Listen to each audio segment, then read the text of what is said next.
A long time ago, there lived a girl named Cinderella, who stayed with her father, stepmother, and two stepsisters. Her stepmother and stepsisters were very cruel to her and made her do all the chores. They also gave her old and torn clothes to wear and called her Cinderella because she was always dirty from the ashes from the hearth.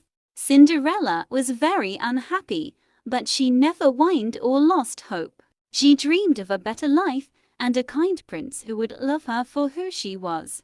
One day, the king announced that he would have a big ball for his son, the prince, to choose a wife from among the ladies of the kingdom. He invited every single maiden to come to the ball and sent invitations to every house in the land. Cinderella's stepmother and stepsisters were very thrilled and started to get ready their dresses and accessories for the ball. They also asked Cinderella to assist them with their hair and makeup. Cinderella was very skilled at these things and made them look gorgeous. She also wished that she could go to the ball and meet the prince. She asked her stepmother if she could go with them, but her stepmother mocked and said that she had no dress or shoes to wear and that she did not fit among the elegant people at the ball. She told her to stay at home and finish the chores. Cinderella felt very sad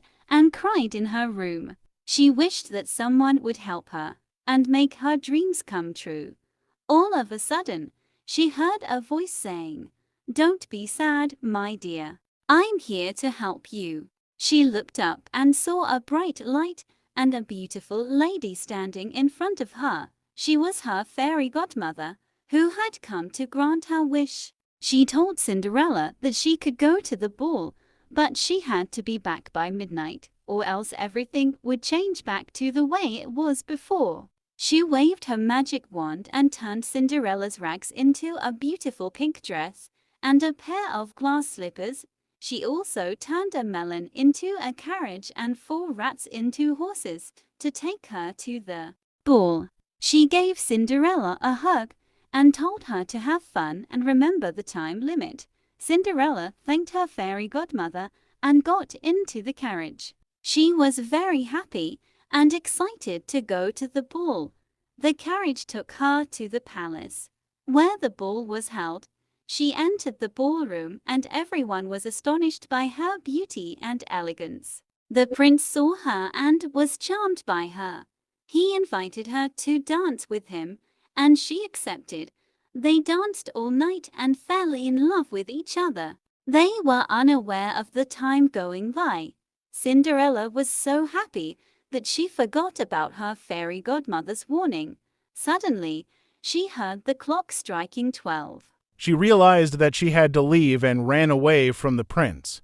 He chased after her and asked her for her name and where she lived. She did not answer and kept running. She reached the carriage and got in, but as she did so, she lost one of her glass slippers on the stairs.